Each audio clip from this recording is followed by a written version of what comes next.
তিনি আমাকে বলছেন, আমি দাঁড়াতে পারছি না, তুই একটু আমার কোলে আয়, আমি একটু তোকে আশীর্বাদ করব। আমি বলছি, তুমি কেন এখানে মশার কামড় খাচ্ছ, তুমি ঘরে যাও। বলছে, না তুই আমার মেয়ে, তোকে আশীর্বাদ করতে হবে না আমার। তারপরে একজন মা হিসাবে আর কি বলার থাকে আমার, বলুন তো।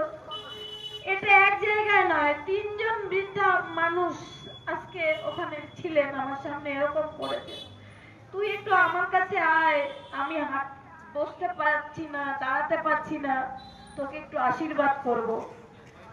তো এই মানুষগুলোর আশীর্বাদ যদি আমার মাথায় থাকে, তাহলে আমি হয়তো অনেকটা দূর এগিয়ে যেতে পারবো।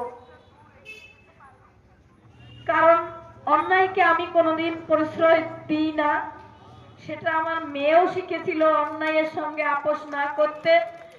ন্যায়ের পথে সে ছিল, আর সে অন্যায়ের বিরুদ্ধে লড়েছিল বলেই তাকে তার কাজের জায়গায় খুন হতে হয়েছিল। একটা শাসক কতটা বেপরোয়া হলে ভাবুন, একজন অন ডিউটি ডক্টর তার কাজের জায়গায় তাকে খুন করে ফেলে।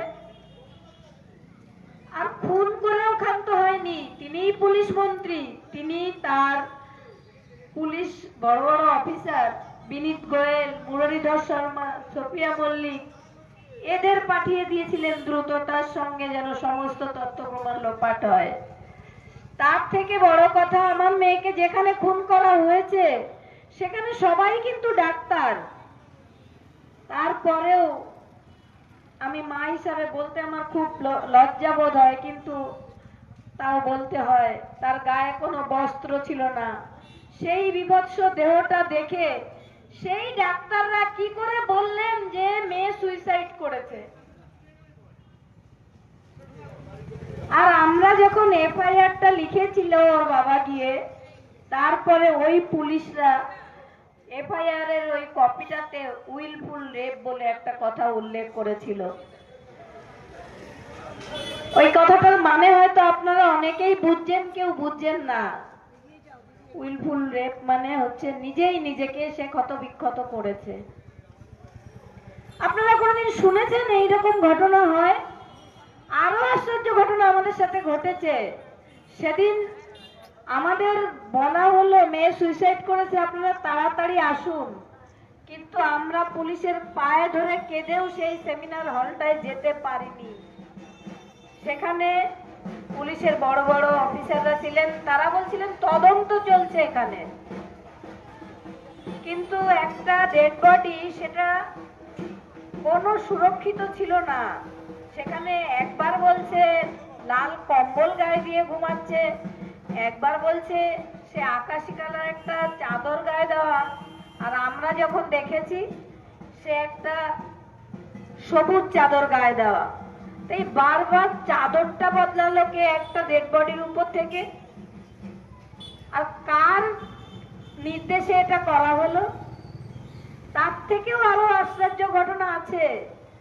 যখন আমার মেয়ের ভিপি সুমিত রায় সন্দীপ ঘোষ প্রিন্সিপালকে ফোন করলেন যে এখানে এরকম ঘটনা ঘটেছে, তখন উনি বললেন ডেড বডি মর্গে পাঠিয়ে দাও। তখন আমার মেয়েকে কিন্তু ডেড ডিক্লেয়ারই হয়নি, সে জীবিত বা মৃত কিছু করাই হয়নি। কেন হয়নি? সেখানে তো সবাই ডাক্তার ছিল, যারা প্রথম দেখলো তারা তাকে বাঁচানোর চেষ্টাটা কেন করলো না? তার মানে সবাই ওখানে অভিযুক্ত। আর তারপরেও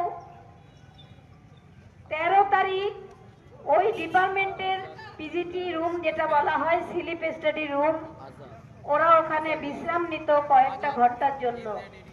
সেই ঘরটা, তার পাশের বাথরুমটা পুরো ভেঙে তছনছ করে দেওয়া হলো। আমার মেয়েকে বাদ দিয়ে বাকি 29 জন পিজিটি সেখানে সাইন করলো, তারাও কিন্তু ডাক্তার। তারা ওখানে সাইনটা না করলে কি হতো তাদের? তাদের বলা হয়েছে তোমাদের ভবিষ্যৎ আছে, তোমরা এখানে সাইন করে দাও, তোমাদের কিছু হবে না। তারা বলতে পারেনি